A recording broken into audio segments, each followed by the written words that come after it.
ya. Oke.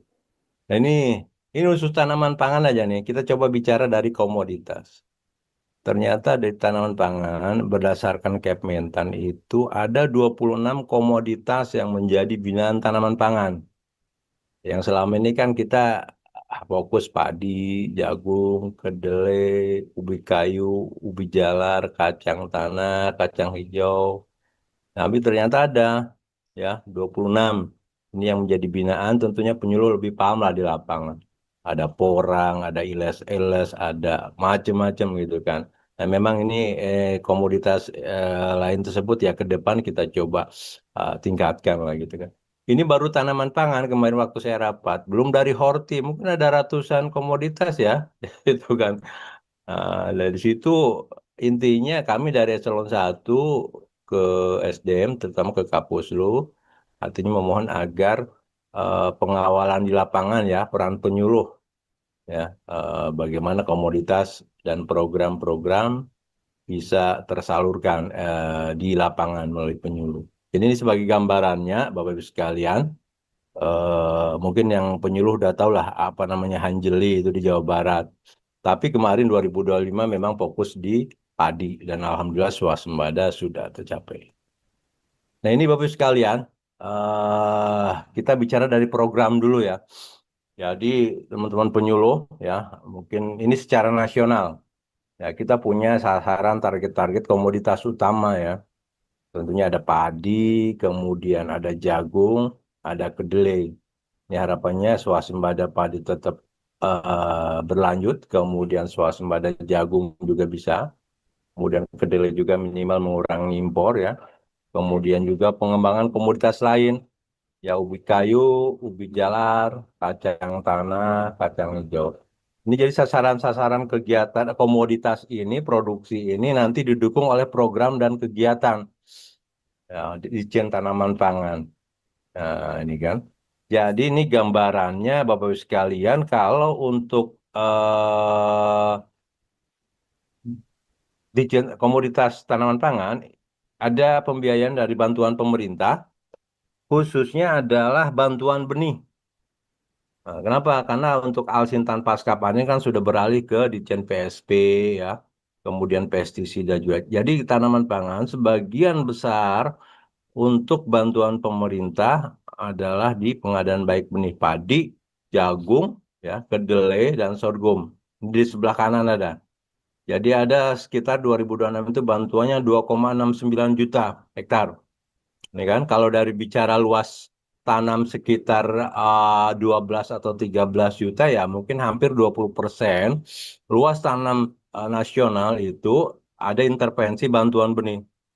Nah, di mana peran penyuluh ini yang sangat signifikan. Dari dulu juga kami sudah bekerja sama dengan penyuluh. Terima kasih. Bagaimana mengidentifikasi CPCL ya dalam rangka peningkatan luas tanam padi ini. Ini sumbernya dari bawah,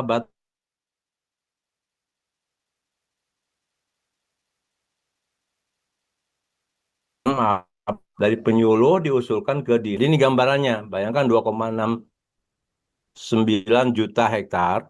Nah, ini. Nah, ini Bapak Presiden yang penting. Tapi udah pada tahu ya, teman-teman penyuluh. Jadi Permentan nomor 2 tahun 2026 di sini sudah jelas, artinya mekanisme CPCL ini ada perubahan dibanding tahun-tahun sebelumnya. Ya. Kalau sebelumnya dari bawah dinas kabupaten, provinsi. Kalau di sini saya lihat ini sangat peran penyuluh sangat signifikan dan BRMP. Nah, mungkin bisa dibaca. eh Poin pasal 10 ya ayat 2. Pengusulan CPCL sebagai mandiri nomor 1 dilakukan oleh Balai Besar Penerapan BBRMP ya melalui penyuluh pertanian. Nah, ini yang harus diketahui Bapak semua. Jadi yang tadi 2,6 juta padi ini CPCL-nya ya usulannya dari bawah. Nah, ini berdasarkan ya identifikasi dari penyuluh dan peran juga BBRMP. Nah, ini yang cukup strategis karena penyuluh lebih paham ya. Jadi nanti mungkin kami melalui Kapuslu akan menyampaikan rincian alokasi bantuan benih padi, jagung, kedelai per provinsi per kabupaten. Sehingga nanti teman-teman penyuluh ada acuan untuk meningkatkan luas tambah tanam itu di provinsi mana berapa targetnya. Nah, identifikasi petaninya nanti dari penyuluh. Nah, ini saya pikir nanti ada sistem tool tersendiri dari Pusdatin atau dari perencanaan bagaimana mekanisme untuk pengusulan CPCL bantuan pemerintah di tahun 2026. Ini baru benih tanaman pangan, belum dari eselon satu lain. Nah, ini yang makanya yang saya bilang tantangan yang cukup besar bagi penyuluh. Nanti ada apa sih oplah, kemudian ada petak sawah, ada bantuan alsin. Pasti mekanisme sama sesuai dengan Permentan. Jadi ini tantangan cukup berat ya buat penyuluh, tapi saya yakin penyuluh bisa ya. Saya optimis. Ini kan. Nah, ini Bapak sekalian ini rinciannya. Ini secara nasional ya. Jadi untuk bantuan benih padi ini yang tadi ya disampaikan 2,6 juta hektar. Kalau 2,6 juta hektar, kalau satu petani ada 1 hektar ada 4 petani ya bisa melibatkan sekitar 10 jutaan petani ya. Nah ini ada untuk bantuan benih oplah, kemudian cetak sawah, padi gogo, kemudian di biofortifikasi, ya dan lain sebagainya. Ini nanti teman-teman penyuluh nih yang mengidentifikasi yang lebih paham. Nah, jangan sampai ketukar, misalkan di untuk rawa ya, jangan di Jawa gitu kan, biasanya di luar Jawa. Kemudian padi gogo, tentunya ya CPCL yang berkualitas sehingga upaya peningkatan luas tambah tanam ya bisa tercapai ya. Kalau oplah kan mengikuti dari LIPS ya, ada kegiatan oplah, kita support bantuan benihnya gitu kan. Artinya sinergi.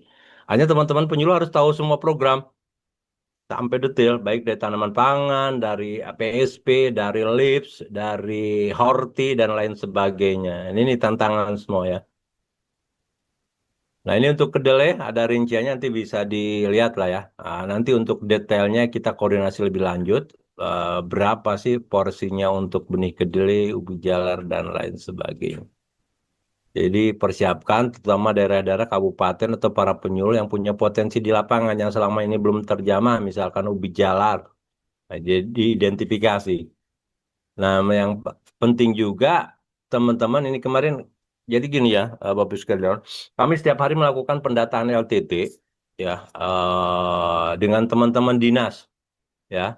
Teman-teman dinas LTT setiap hari ada Zoom ya. Nah, semakin ke sini semakin bagus koordinasinya. Bahkan setiap sore ya setelah ada rapat kami juga koordinasi dengan teman-teman penyuluh pusat ya dengan Pusdatin sehingga data LTT padi ini bisa sinkron. Nah, kalau teman-teman penyuluh kan melalui Puslu. Namun Bapak sekalian, meskipun Bapak sekalian menjadi pegawai pusat, ya tolong koordinasi dengan daerah, dinas tetap berjalan. Itu kan, ini yang kemarin agak ada ini ya. Jadi meskipun menjadi bagian pegawai pusat, tapi tetap koordinasi dengan dinas. Begitu pula juga kami menekankan ke teman-teman dinas, sumber data itu adalah penyuluh. Jadi LTT, padi maupun jagung, kedelai dan lainnya sumbernya dari penyuluh. Dalam hal ini peran BPP. Seperti itu. Itu yang kami pesankan. Jadi ke depan eh, penyuluh ya BPP dengan dinas tetap berlanjut koordinasi dan juga di situ ada peran BRMP. Ini cukup ini juga signifikan. Ini lanjut ini untuk perbenihan ya ini sedikit lah ya perbenihan ini terkait dengan bagaimana penangkaran. Nah, ini juga teman-teman dalam rangka peningkatan luas tanam itu kan mulai mekanisme bantuan benih. Selama ini benih-benih yang dijadikan bagian itu sebagian besar dari Jawa. Makanya ke depan teman-teman penyuluh tolong diidentifikasi dan dibina. Ada penangkar-penangkar lokal. Ya, artinya benih in situ ya untuk dikembangkan. Sehingga nanti bantuan benih itu sumbernya dari ya penangkar-penangkar setempat. Kelebihannya Pak, di samping nanti varietasnya sesuai lokasi, juga distribusinya cepat. Kedua, ketiga juga ya nanti ya berkembang sistem perbenihan di masing-masing daerah sehingga tidak terkonsentrasi di Jawa seperti itu ya terutama di luar Jawa Sumatera Kalimantan Sulawesi Papua Maluku gitu kan. Jadi teman-teman penyuluh ya lebih paham lah nanti tolong membina penangkar-penangkar. Di sini dia ada program untuk pemberdayaan penangkar dari perbenihan. Mudah-mudahan nanti penyuluh berdasarkan CPJL bisa mengembangkan perbenihan, penangkaran benih di daerah-daerah ya, terutama di luar Jawa. Ini sangat strategis karena pasti ya kunci utama tanam produksi adalah benih. Benih yang bagus, yang bersertifikat tentunya akan menghasilkan produksi yang maksimal. Nah ini untuk OPT. Nah ini OPT juga, kami juga di tanaman pangan punya namanya POPT ya, petugas. Mungkin teman-teman penyuluh sudah sering bersinergi lah dengan petugas-petugas POPT.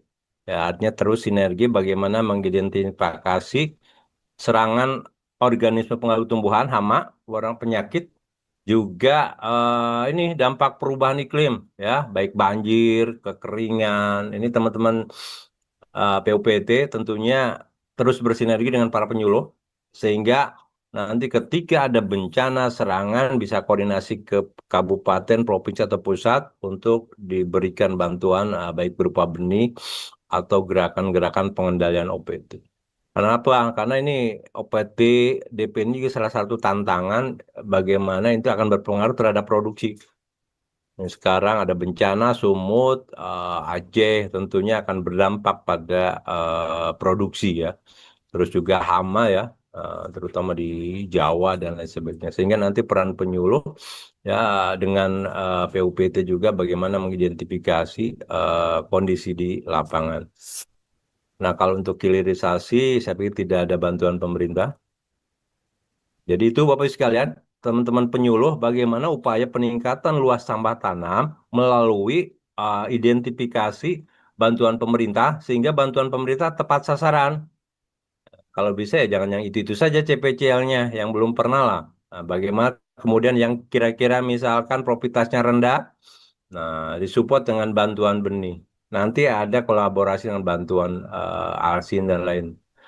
Ini tantangan teman-teman penyuluh. Ini penyuluh juga harus paham bagaimana selama ini yang dijadikan acuan oleh BPS untuk produksi luas panen adalah luas baku sawah. Ini tantangan ke depan. Jadi selama ini yang digunakan BPS adalah, ini ada rinciannya ya Bapak sekalian di per provinsinya. LBS itu yang digunakan adalah 7,38. Tentunya pasti udah tahu lah teman-teman penyuluh breakdown kabupatennya. Ini di 2025 ini berdasarkan identifikasi ATR BPN terjadi penurunan ya. Khusus untuk Jawa di situ ada tanda. Nah, ini ada penurunan terutama di Jawa Barat, Jawa Tengah. Jadi secara totali penurunan luas luas baku sawah dari tahun 2023 ke 2025 sekitar 37.000. Nah, ini menjadi tantangan semua. Makanya ada aturan-aturan, ada Perpres kemarin yang terbaru terkait dengan bagaimana alih fungsi lahan ya dan sebagainya. Nah, ini teman-teman penyuluh juga harus berperan bagaimana melindungi luas sawah ya sehingga tidak terjadi alih fungsi. Ini yang kondisi saat ini khusus di Jawa berdasarkan ATR BPN sudah turun. Kalau lihat Jawa Tengah aja nih teman-teman Jawa Tengah penyuluh. Itu dari 2019 1.049. Kemudian 2023 turun menjadi 987. Di 2025 turun lagi. Nah ini makanya ada program-program cetak sawah, OPLA, bagaimana peningkatan produktivitas. Nah ini untuk 2026, ATR BPN sedang melakukan identifikasi untuk LBS di Sumatera. Ini teman-teman penyuluh Sumatera. Jadi 2026, ATR BPN, tentunya dengan kami Kementan, mengidentifikasi untuk update LBS. Tolong nanti pendampingan juga di lapangan ya pasti akan dilibatkan lah dinas provinsi, kabupaten, penyuluh, BRMP bagaimana ATR BPN melakukan updating. Nah, jadi untuk perubahan LBS ini kan di samping ada perubahan penurunan juga pasti ada penambahan kan. Ada program cetak sawah yang belum masuk LBS. Ya harapannya dengan teman-teman penyuluh hadir nanti dengan ATR BPN itu bisa menjadi bagian penambahan dari LBS di wilayah Sumatera. Termasuk lahan rawa, lahan kering, definisi sawah itu kan ada sawah ada hujan, kemudian irigasi. Yang belum masuk LBS, tolong nanti diinfokan. Karena yang lebih tahu di lapangan, ya teman-teman penyuluh. Selama ini kan ada beberapa perbedaan nih luas tanam, baik pendataan melalui kita ya, Epusluh, LTT dengan KSA. Ini salah satu adalah adanya satu ya perbedaan di luas baku. Kita mencatat misalkan di Kabupaten X, ternyata di lapangan ada 100 yang ditanamin padi hektar ya, tapi berdasarkan LBS hanya 20 atau 30. Ini harapan ke depannya ya bisa masuk dalam bagian LBS itu.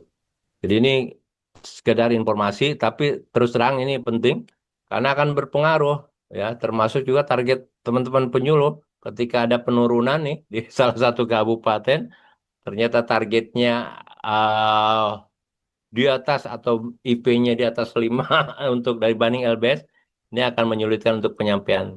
Makanya setiap target Bapak sekian LTT yang kami berikan, kami kan membreakdown sampai provinsi.